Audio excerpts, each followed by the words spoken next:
Hi, everybody. Pam from Around the Table Yarns here. And tonight, all I can see is my hair sticking up. In Crocheted Sweater Club, we are onto the sleeves. We are one step away from finishing the calendar cardigan.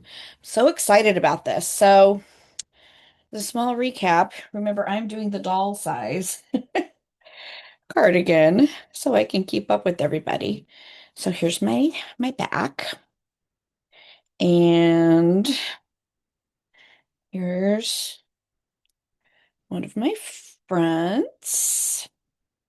And today I'm going to show you how to make little sleeves, not to scale. Um, so the sleeves, unlike the fronts, and the other kind of shaping we've been doing in this sweater has been decreases. The sleeves, so we've been decreasing to make the nice shape. The sleeves, actually, we're going to be increasing because we start at the cuff and then we are going to increase out and make it the size that you want. And then once it's the ultimate width that you want, then you just continue on straight. And then once it's folded and seamed, you will have a sleeve that fits your arm. Okay. So I'm going to switch to the camera so we can talk about this a little bit. Because in class this morning, we had some really good discussion about this. So let's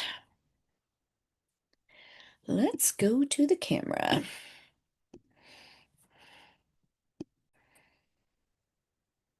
Here we go. Let's make that big. Okay. So it's a little wonky because I was playing a little bit in class this morning.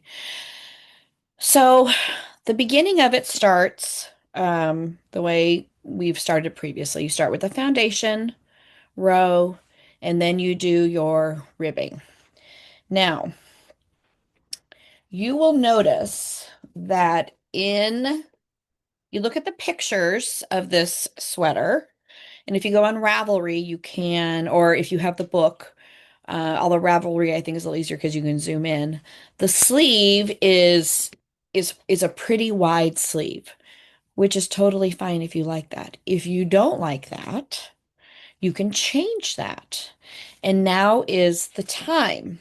So we figured out this morning in class as somebody was starting their ribbing, and I think she had done a whole row of it, and I think she's doing the second size. So she was doing 62 foundation half double crochets, which was pretty long. And when she held it around her wrist, there was probably an extra 4 inches if she were to hold it all the way around, which was way bigger than she wanted it to be. Okay. So what we did is we held it around her wrist and we figured out roughly what kind of circumference she wanted. You could also measure. There we go. You could, use your measuring tape and measure how wide do you want it to be around your wrist. Okay. So let's say I kind of like that's about 10 inches right there. Write that number down. As long as you have your measuring tape out, go ahead and measure the widest part of your arm.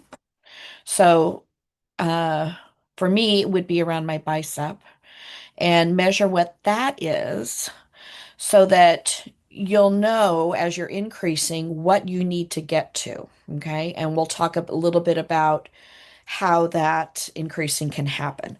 But take those two measurements and then you can go back to one of your previous pieces that you've already done the ribbing on. And remember, you do the ribbing on a smaller hook if you chose to do that. And then you can measure. Let's say I want to get 10 inches here. Let me zoom in a little bit. Again, it all comes down to math. Okay.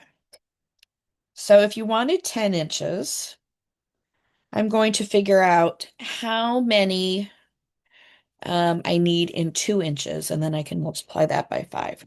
And since I'm home, I have my super helpers here who are going to start trying to find any paper that they can to recycle.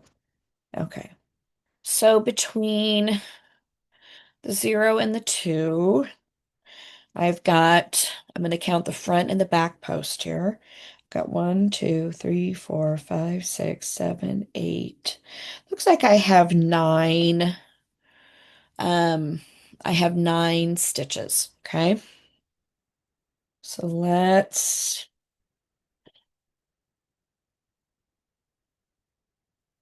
paper here. We'll write that down. Okay, so I've got 9. Okay. And that is in 2 inches and I want to have 5. So if I multiply that by 5, I want to have 40. Okay. Now, if you remember our repeat for this, let me darken that slightly. There you go. Our repeat for this pattern is multiples of 4 plus 3. Okay. So 40 is a multiple of 4. I could just add 3 and then I would do my foundation half double crochet. I would do 43 stitches, remembering that the chain 2 you start with counts as one of those stitches. I could also go down. I could take out 3 and I could do let's see. 4 times 9 is 36. I could do 39. So I could go up or down and to make that work. Okay, but it needs to be a multiple of 4 stitches plus 3 more. Okay, so use what you've already done to get the size you want. It may happen that you like the size that it's listed in the pattern. But if you don't want it that big, it doesn't have to be that big, okay? As long as the pattern will work, as long as you have the multiples of 4 plus 3. When you get to the part of the pattern where it tells you at the end of a row how many repeats of the pattern that you have, that number will be different. But that's okay. As long as you have repeats of the pattern, that's fine. Okay. And you'll have, once we start the increasing, your repeats will be different, but what is addition to that will follow the pattern. And I'll show you that in just a minute. Okay. So coming back to our sleeve. For my little doll size here, I believe I did 19, which is 4 times 4 is 16 plus 3 more is 19. So I did 19 foundation half double crochets, and then I did my ribbing the same that I have done it for all my other pieces. Okay. Then the pattern is going to call for you to do a foundation row, which is what we did for the back to get our pattern started. And it's essentially the wrong side row to get your chain spaces in order to make our crosses into. Okay. So that's where we're going to pick up right now. And then I'm going to talk about the increasing kind of as we go. All right. So here is my second sleeve. And I have completed the foundation row, the ribbing, and then the foundation row. Whew, that is bright. Sorry. Um, I have finished the next row right here is the foundation row, which was the same as we did for the back. So if you go back to the beginning of the pattern, there is right here your foundation row. So you're going to do this row again. Okay. And that puts you right here.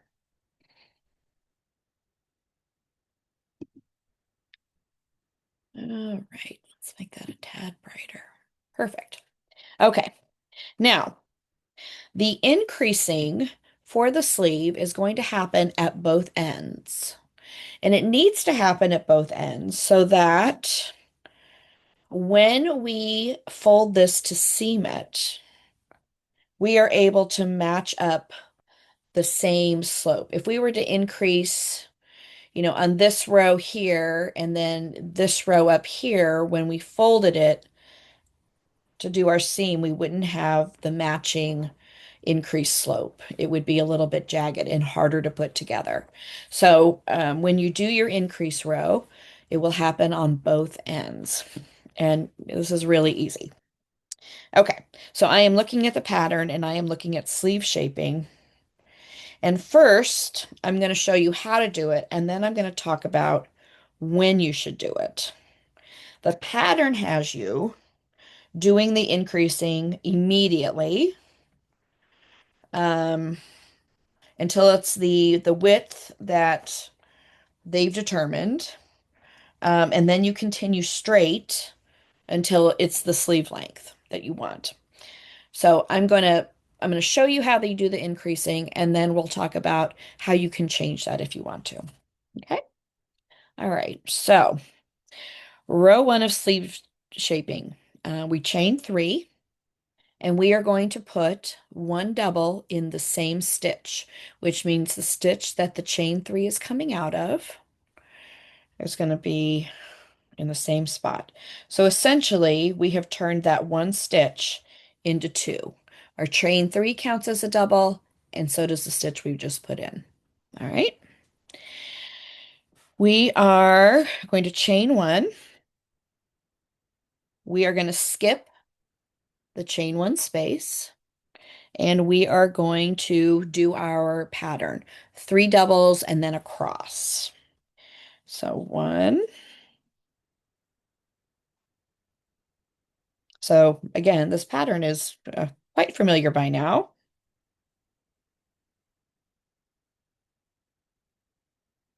And then our cross,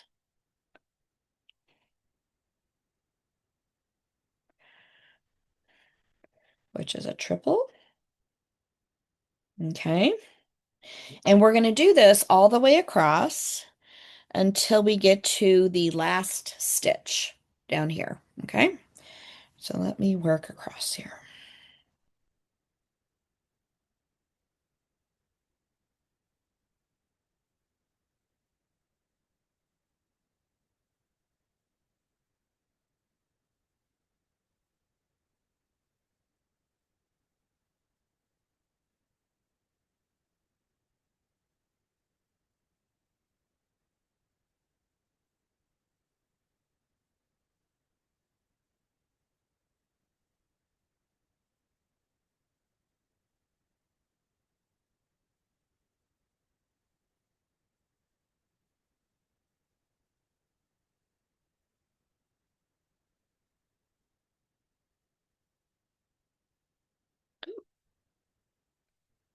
And again.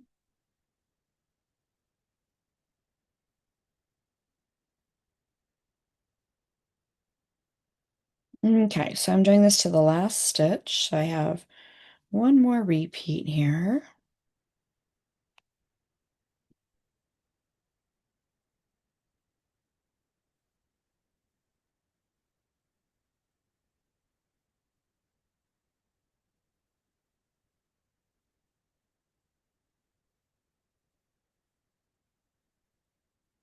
To the last stitch, okay?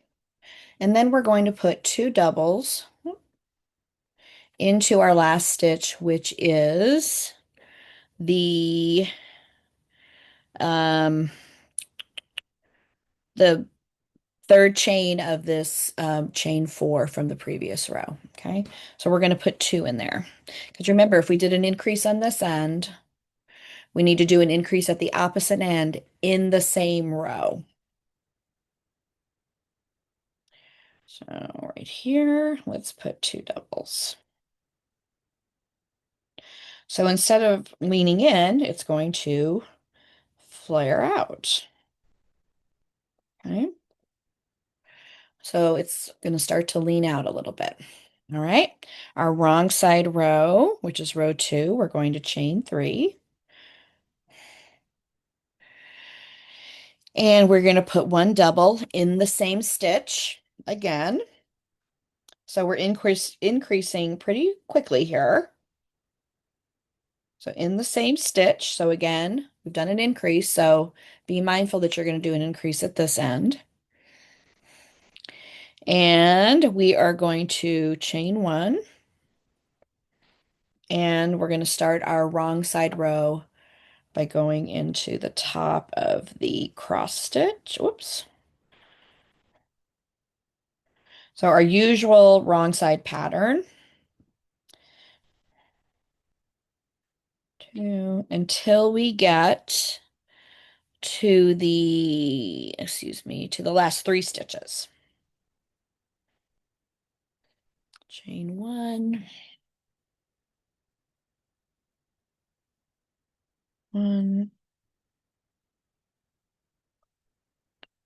two, pull out some more yarn here.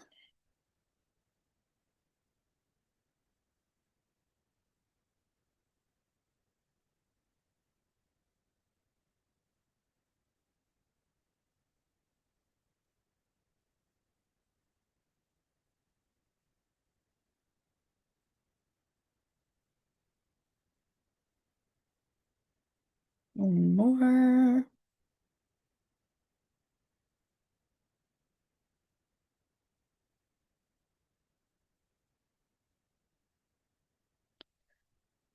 All right. And then refinish that with a chain one. So my last three stitches, so I have one, two, and this is a stitch right here. I'm sorry, this is a stitch right here. Last three stitches, we're going to skip the chain one space. We're going to put one double and then two doubles in the last. So we finished our repeat with a chain one. Put one double in the top here and two in the top of that chain three.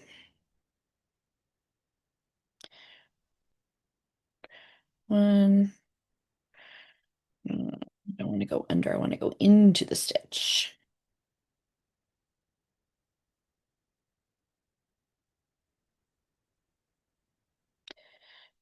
I have a tendency to make my turning chains a little tight. Okay.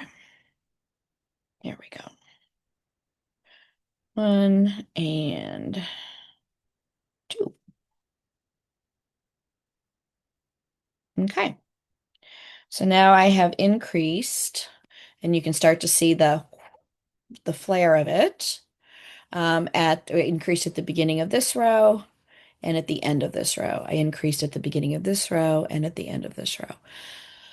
Okay, so row three is chain three, one double in the same space. So again, an increase. We're going to do two doubles.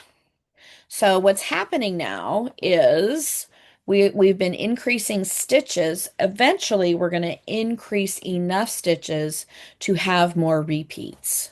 So it will tell you to continue your pattern stitch across the repeats that have already been established.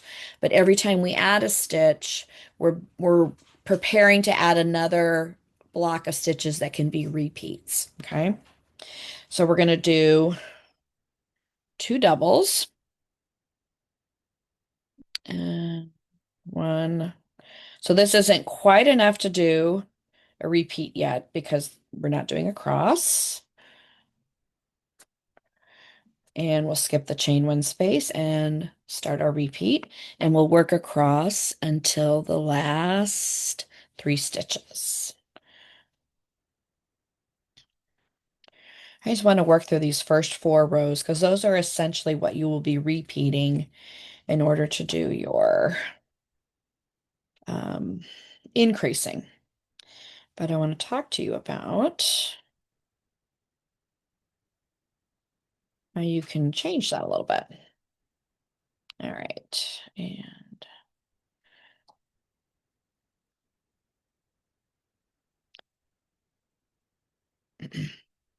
people in class this morning said, they hadn't done a lot of adjusting to the pattern, but that they enjoyed, George, stop that. I, that they had enjoyed learning about the possibility that you can adjust patterns. So even if you don't end up using on this pattern, you know, um, the pattern is a recipe, but recipe can be adjusted for your taste and your size, particularly when it comes to sizing and shaping. You want it to fit. And as long as you understand that there are some guidelines you need to follow in order to keep the structure together, you could really do anything you want. Um,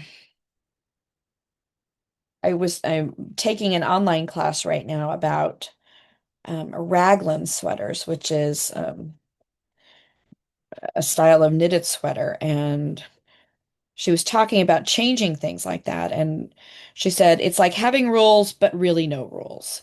You have to know the basic structure or outline you need to follow.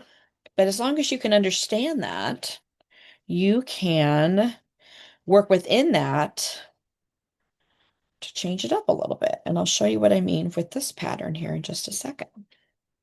Okay, so to the last three stitches, um, so I've got this one and these two left. I am going to um skip the chain, let's see, to the last three stitches. Okay, so we're going to do two and two. Skipping that chain one space, we're going to put two in this one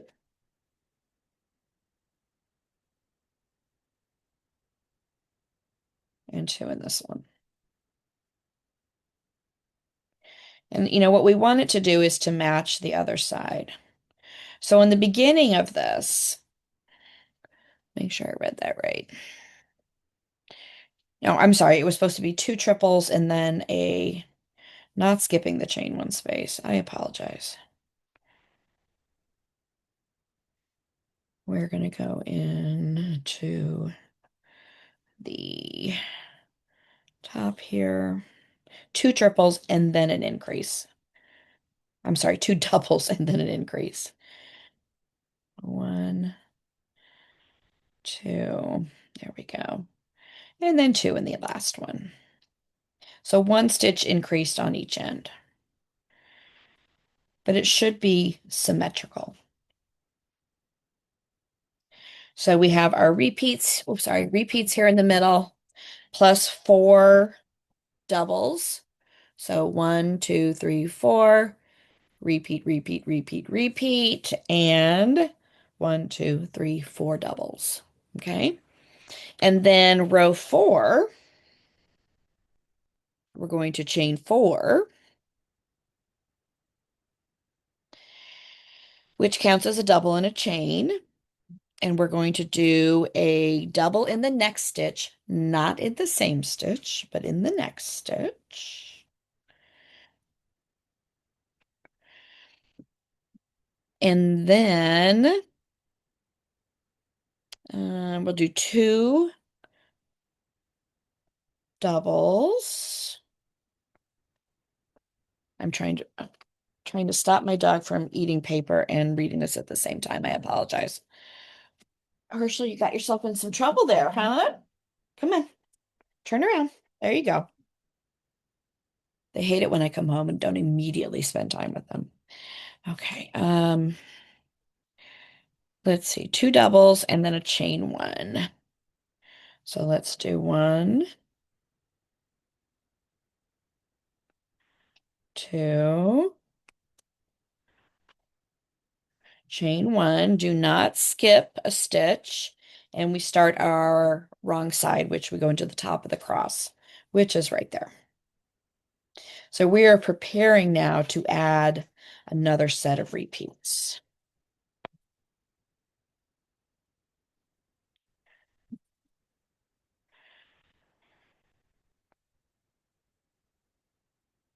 Let's see, that was this one. One, two, three, chain one. There we go. Now I'm on track. And we'll do this across to the last 5 stitches.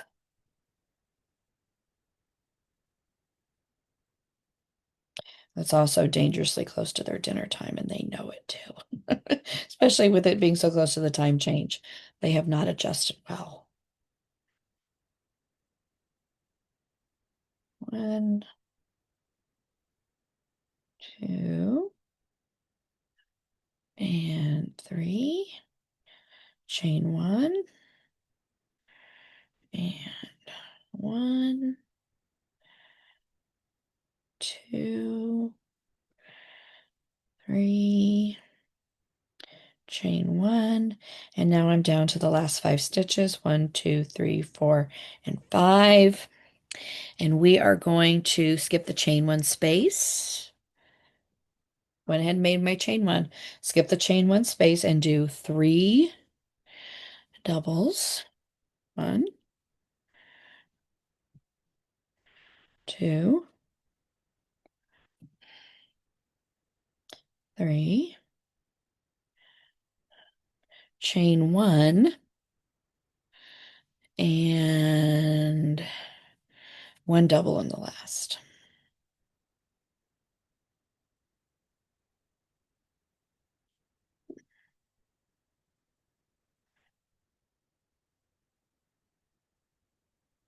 Okay. Okay. So those are the 4 rows, and then they're going to ask you to repeat it. So as you can see, we're ready here with we've got another set of repeats here and here. So in my particular sample, I started with 1, 2, 3, 4 repeats.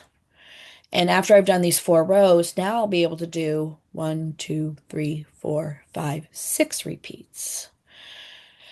And then it'll start increasing again. Okay. So that's how you do the increasing. I want to show you something in the pattern here. Let's tone that down just a little that I found very helpful. Okay.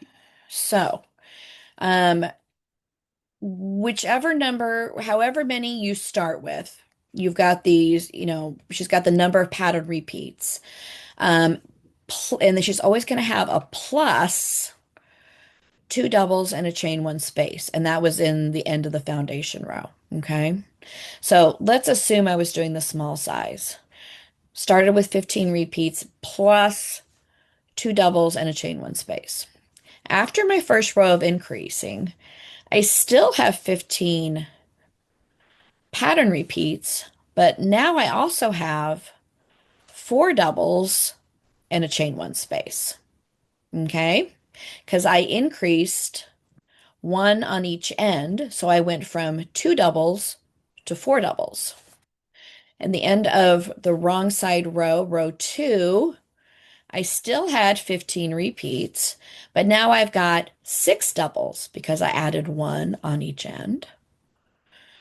At the end of row 3, I still have 15 repeats, but I have 8 doubles because I added 1 on each end.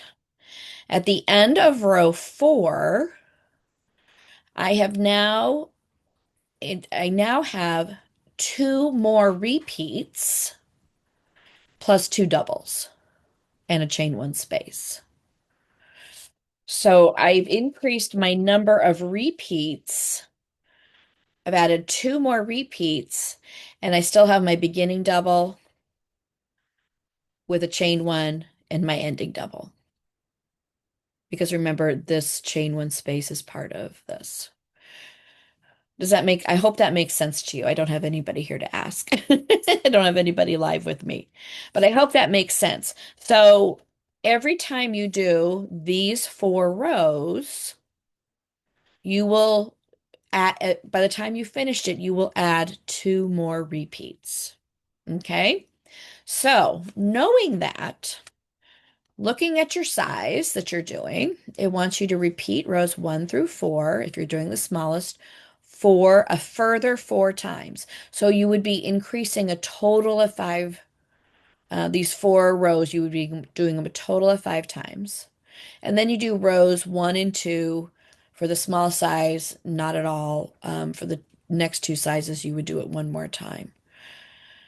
And you would have 24 repeats plus two doubles and a chain one space. Okay.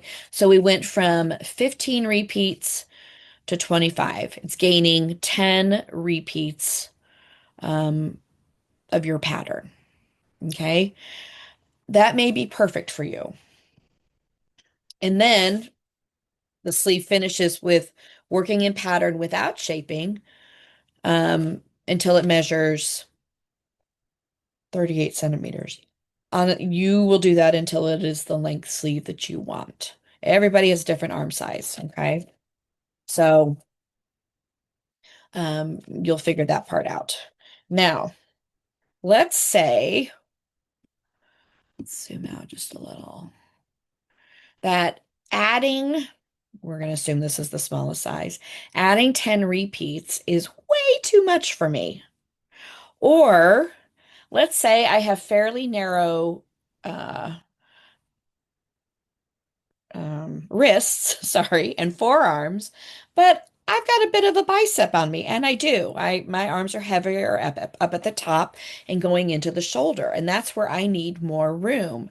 But I don't need all of that increasing to happen down here. You could choose to not start those 4 rows of increasing until it was a little further up. I could do a couple of just even pattern rows, and you can decide when you want to increase, but then do the 4 rows.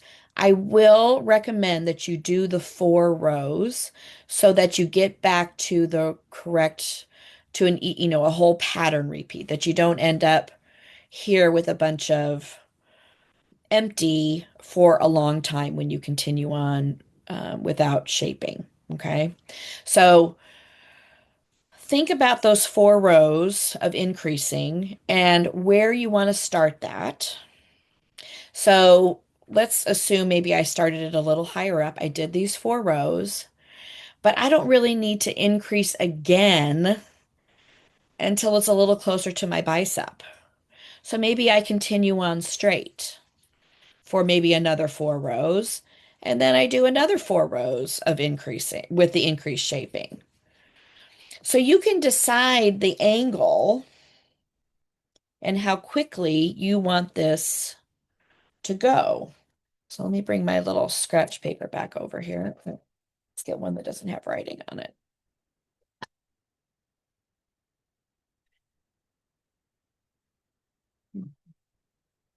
So the sleeve as written, you're doing the ribbing, and then you're increasing, and then you are continuing straight like that. Okay. So it's increase, increase, increase, increase, and then continue straight till it's done. You could decide, this is obviously not to scale. So here's your ribbing. I could continue just to go up however many rows and then do some shaping, do 4 rows of shaping, and then continue to go straight. And then maybe do 4 more rows of shaping. And I can keep wrapping this around my arm or measuring because you've already taken the measurement around your wrist and around your bicep to see how it's measuring. How close am I? Do you need to do those 4 rows 4 times? Maybe 3 will be fine. Okay. It all comes down to math. But as long as you are increasing on both sides,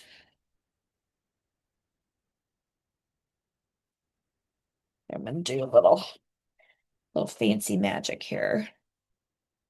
Ha. So, and then continue on. Let's say that that was enough increasing, and then you continue on straight. Now, I did some fairly harsh lines. You know, it's not going to be super harsh when you're crocheting it.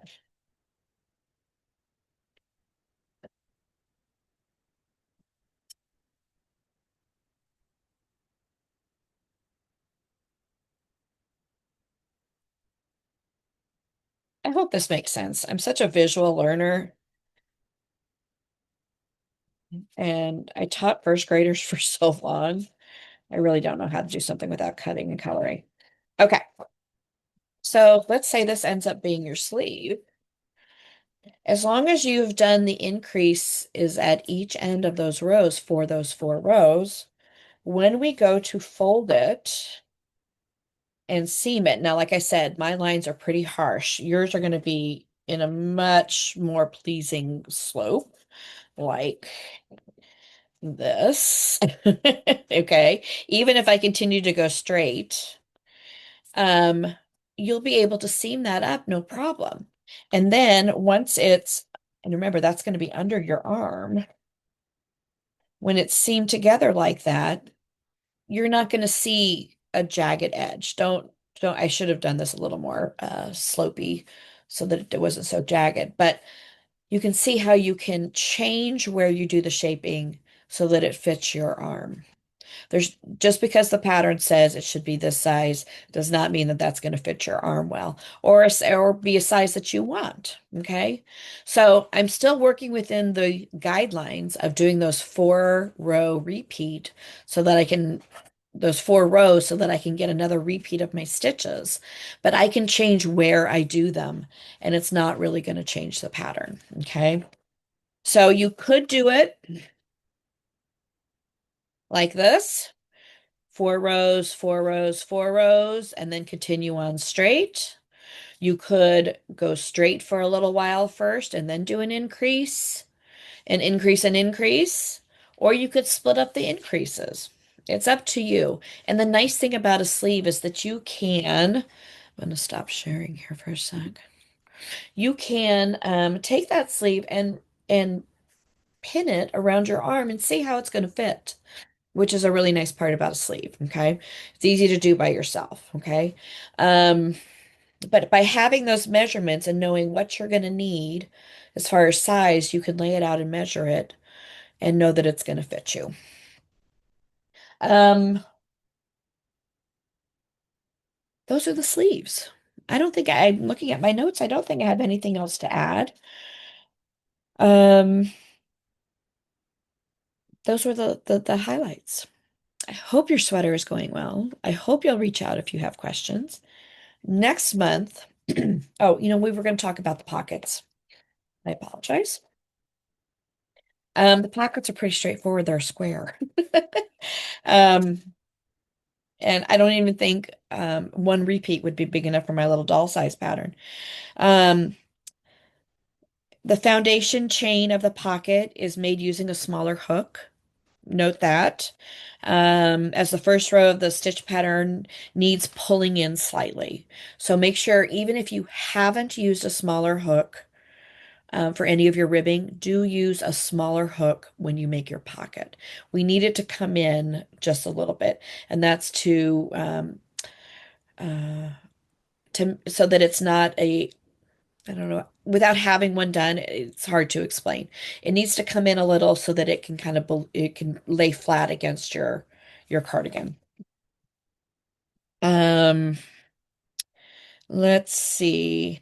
So you'll do your foundation in a smaller row, and then you'll go on to your um you're going to start with your pattern and you're going to end with the ribbing because the ribbing is at the top of the pocket for this one, okay? But it's straight, there's no shaping. It's just your pattern over and over again. And then we'll talk about applying it when we do the assembly next month or last month. So our last month, I'm going to talk about the ribbing that goes all the way around and putting all your pieces together. So I'll be able to put my little doll pieces together and give you some tips on that. And we're going to have a finished sweater. This is so exciting. So don't hesitate to reach out if you've got questions. Otherwise, we'll see you next month and have a wonderful, wonderful holiday season if I don't see you. Thanks. Bye-bye.